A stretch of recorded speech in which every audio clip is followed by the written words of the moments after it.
Hello, Chelsea. Oh, hello. Hello. Oh my I'm goodness, very how are close you? up. You know, it's an adjustment. It changes too, so you just Let's got to get kind some of more do books one of here so these. I can elevate myself so I'm not talking up to you. That seems a little bit more Yes. appropriate, right? Either way, it looks fabulous. How are I'm you great. doing? Good morning, Tyler. How are you and Oh, your bright, good, shiny self? good. Absolutely. Good morning, Chelsea. I tried to take a shower, but it wasn't that much of a success. You know what? I'm a nighttime shower. I got to roll out Oh, of bed, really? I put on used the to do makeup. that when I Yeah, was in right. elementary school. Well, I'm not far off. I mean, I am only, let's see, 127. So.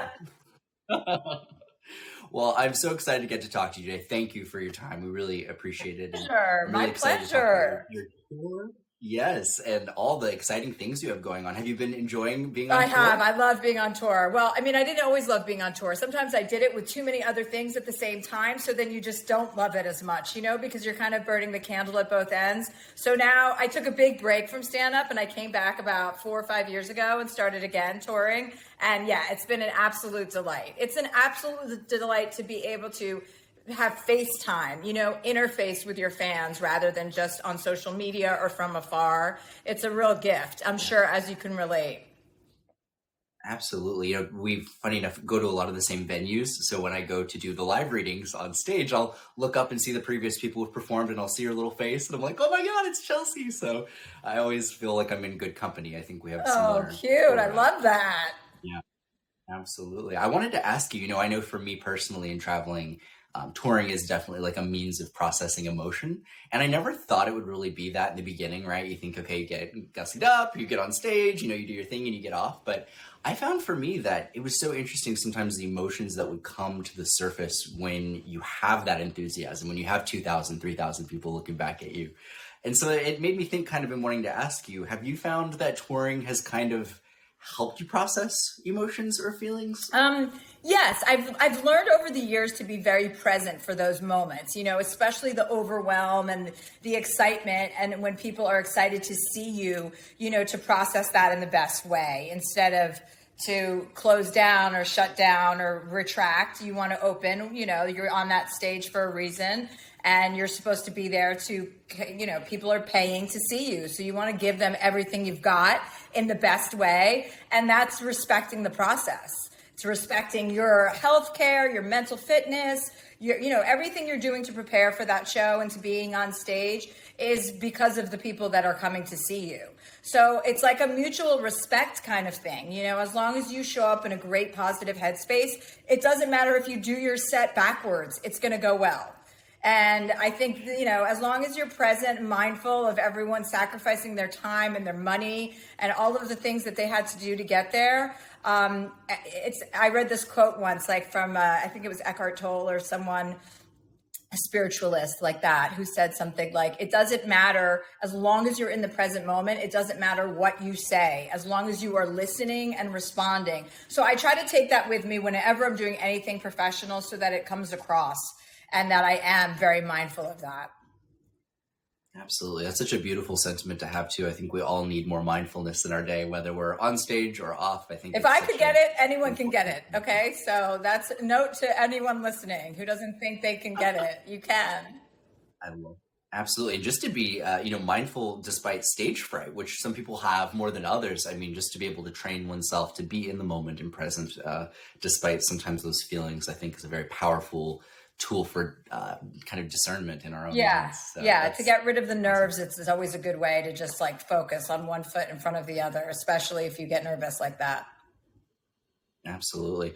Well, I wanted to ask you, because so much of our viewership here and in this community are people who have processed grief or going through the grief process in some way or another. And not to get too heavy, but I was just kind of curious when it comes to comedy. I've read athletes, I've read comedians, of course, I've read government officials, the whole gamut of different professions and industries. And comedians are sometimes some of the most non-funny people when they're off stage. Oh yeah, tell me about it. And I was just curious. You're hilarious off stage, but that's the thing. I think people expect comedians to always be their stage self. And I was just curious if you had any thoughts about that kind of expectation and Yeah, how I that think works. at a certain age, you have to divorce yourself from the responsibility that other people put on you to be funny all the time. There was a period of time where I definitely was not interested in coming to dinner parties and being the life of the party. Like I had overdone that and I was bored with it. And I wanted to go to a dinner party and be like a bystander like everyone else. And I wanted someone else to entertain me. And, through therapy and self-discovery, I realized, that's a pressure you're putting on yourself, regardless of whether people are expecting that or not.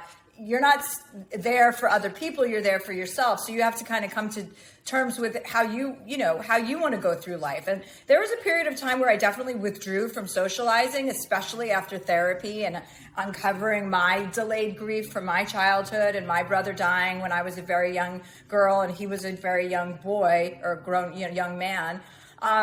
You kind of use all of that sometimes to cover up for your grief. And, it becomes the gas in your engine to avoid sitting with your grief. So I think, when you realize that can work for you for a really long time, and then it can just stop working. And when it stops working, you're like, your Kevlar vest, your protective coat, all of a sudden just isn't there anymore. And you're like, oh, I have to find a different way. Right. Wow. That absolutely, that's so spot on. I was curious to think on a more kind of larger scale, has grief taught you anything about comedy, or has grief taught you anything about being funny? And it's okay if not. I just was kind of curious because those are such seemingly opposite realms, right? But comedy is a means of levity. It's a way of taking serious, difficult things and sometimes being able to, have a lightness, implement a sense of joy around something we wouldn't normally view as joyful. So I find that dichotomy kind of interesting. Yeah, I think there's a lot of grief. A lot of humor comes from pain, and grief is pain. And some of the funniest moments I've had with my brothers or sisters, which was when my mom was in hospice and we were on the mats in her room, these rollaway cots, kind of waiting for her to pass away. And some of the things we said to each other were like, it was so inappropriate, but so funny because in those moments, you're so devastated and the only thing you can do is laugh. It goes along, like those moments of great, great misery come along with laughter if you're paying attention and if you have the kind of, sense of humor to allow that stuff in. And my friend Sarah Silverman recently just lost her dad and said the same exact thing. Her and her brothers, her sisters, she only has sisters, were all in the room with him. And she said some of the things they said to each other, she's like, I can't even repeat like how inappropriate they were, but it lends itself to laughter. And I think a lot of people deal with grief with laughter and avoidance, and it's a helpful salve. It's not the tool to get through it, but it's helpful to have a sense of humor about it. And, one of the reasons I'm so attracted to you doing this and to you, not sexually, but as a person, is because I don't think of death as anybody's gone anymore. Like, I just don't believe that anymore. I've had too many signs from my mother who passed away. My father, I think, still is in purgatory somewhere. But I don't believe that when someone leaves, it's the end. I believe it gives you even more purpose to live a life in honor of that person. And I have to say, I communicate with my mother so much more frequently now that she's not with us than I even did when I was alive. So I love to share that because people feel, such devastation when they lose someone and they can get really stuck in their grief. And I think it's so important, of course, to grieve, but there's also a time for you to lift yourself up, and out of that grief. Found that you've had more success processing your own feelings, or have you found therapy to be helpful? Because I know some have found it to be very cathartic and healing, and others not so much. Yes, I got a lot out of therapy. I went for 2 years, pretty much like 2 or 3 times a week, and I wanted to get in as deep as possible so that I could get out as quickly as possible. I was like, let's go. I dedicated as much time as I could, and it was a very painful process, and it was the most helpful thing I've ever done in my life. It made me calm. It made me have patience. It made me have self-awareness and understand how I was coming across to people when I didn't intend for that. I've always been like a straight shooter, like telling people how I felt, and with some, many times without anyone asking. So it kind of made me reflect on all of that, and when it's important to say something, and when it's important to just sit back and it's not your business, it's not your problem, and to be respectful of other people's space and time. And it gave me a lot of empathy that I think I was lacking for other people. I wasn't really clear about what empathy was and the distinction between empathy and sympathy. So I became a much more empathetic person. Now, if somebody's annoying to me, I'm like, oh, they must have had a hard time. Like I don't go, oh, I can't ever hang out with them again. I understand. Sure. I think about where they came from and the relationship with their parents and their families, or, what they might be going through, instead of jumping to like the conclusion that I just don't appreciate that person. Like I'm a lot kinder. Oh, that's really a beautiful and such a testament to your grace and your ability to go inward, and in going inward and healing, be able to share that with other people. And I think that's just so special. Oh, thanks. It's really a testament to your strength and for all what you've been through, and are able to just kind of chug forward and use it, I think, in a way that helps inspire people, make people laugh. There's something about comedy that is alchemy. It takes some of the hardest, most difficult things and allows us for a moment to just kind of step back and laugh. And there's actually an interesting book called The Spirituality of Comedy I wanted to share today, by Conrad Hires. It's an old book, but one of the interesting things about this book, it mixes spirituality and comedy, and kind of talks about how, in moments of levity, there is truly a transformative quality that happens when we are in groups, in audiences, where everybody is taking something that normally, we either wouldn't touch on or would be kind of taboo or serious.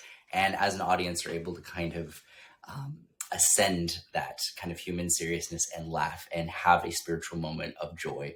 And that essentially is what I think you help kind of implement and cultivate in those who have the privilege of getting to watch. It's like, so I think it's like, have you ever been in a room with someone that you didn't know and you just lock eyes? It's like being at church where you lock eyes with someone and you just both lose it together, and you're laughing uncontrollably with a stranger. Like this used to happen to me in school all the time, and at Temple but it's like when you're not supposed to be laughing and you connect with a complete stranger and you both connect on something that you find funny. Everyone loves to laugh, obviously. There's nothing more enjoyable than laughing so uncontrollably, but laughing and sharing that with a stranger that you don't know is like a spiritual experience. Absolutely. Oh, I even in seeing your Netflix show of sitting down and interviewing, different groups of people and different individuals, it was just so fascinating to get to see those interactions, and how comedy really seems to be a force that transcends status quo, that transcends so many different things. And I just actually want to say your willingness to have conversations around white privilege and all these things, I thought was so heartwarming and so ahead of its time, like genuinely. I thought that was so brave and so important. And I know I got so much from getting to watch it. Thank you. So yeah, really, really important conversations, and comedy seems to be that link that can kind of unite us all. It transcends cultures, transcends traditions. Yeah, as a comedian, when I look out in the audience and I see people who clearly are not together, like two couples that are just sitting next to each other and they're laughing together, like that is the purpose of comedy, to bring people together, to remind people about humanity and togetherness and the power of laughing like that. And just, you're forgetting about everything and you're with a stranger. Like it should remind everybody, and I think it does, of love and like happiness instead of, all of the negative other things that are out there. Absolutely. I saw a quote that theaters are in many ways like religious institutions in some way, which, not to necessarily put that on them, but I think there's something to be said about the congregation, the theater, the element of play, and a reverence, I think, for something higher, be it a performer, or be it for in a religious setting. So it's really special. You create a community of people, even if it's for an hour or 2 hours. Yeah. And, they feel that energy, which is so important.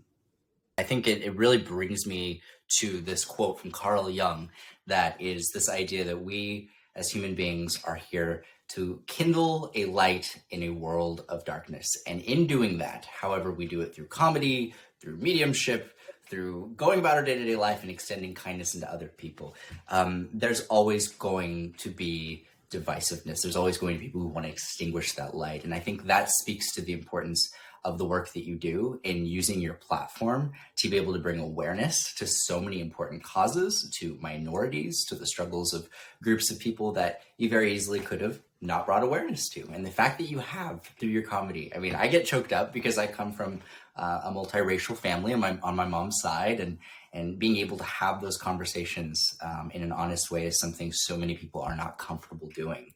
And you have, and I just think that really speaks to that. So thank you for just honoring that light and not being afraid to have those conversations. It really makes a difference in people's lives. Oh, thank you.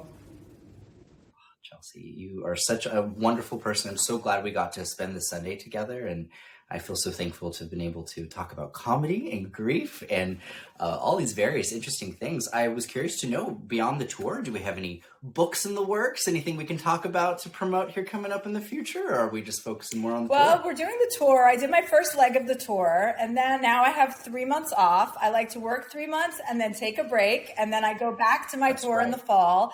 Anybody who's watching can go get tickets at chelseahandler.com for my Little Big Bitch tour. And I am writing a book, actually. I just don't know what it's called or what it's about yet. I love it. Well, keep me posted on that, because I have some feelings around that. I feel like it's going to be good, and there's a lot to say, and you're going to enter your next era. So it's going to be amazing. Thank you. Yeah, thank you. Of course. Well, Chelsea, I'm really excited for our podcast to drop. We did a really brief reading. Chelsea, if you ever would like a full-length one, I'm here. I will totally take you up on that. Thank you. Well, Chelsea, thank you for everything today. Have a beautiful rest of your day. And if you need anything, where to reach out. Thanks, Tyler. Thanks to everyone. Bye-bye. Thank you. Bye. Oh, you guys, that was so special. Oh, my goodness. Thank you all for joining us today. This has been really, really fun. I feel like it's so cool to get to go into the ins and outs and get to talk with new and interesting people. And there's no one really more interesting than Chelsea Handler in our sphere. It was so special to be able to get to talk to her and to cover a lot of bases. It's so interesting to see how much we have in common. And I know for me, in watching a lot of clients on the show, celebrities, over 200 of them on Hollywood Medium, I so often was taken aback, by these people that I would recognize in the event that I would recognize them. And, was so touched to see those kind of human fundamental messages and stories and things of value that we all can extract from them. And that for me was a pleasant surprise as I filmed my show, and something I hope to be able to impart on this community, to be able to really show we have so much more in common than we have different, no matter what we do for a living, no matter our recognizability. We all have something to learn. We all have something to teach. And I hope that this interview acted as an extension of that. So, thank you, everybody. Have a beautiful rest of your evening and or morning or afternoon, depending on where you are. And that will be that. All right, everybody.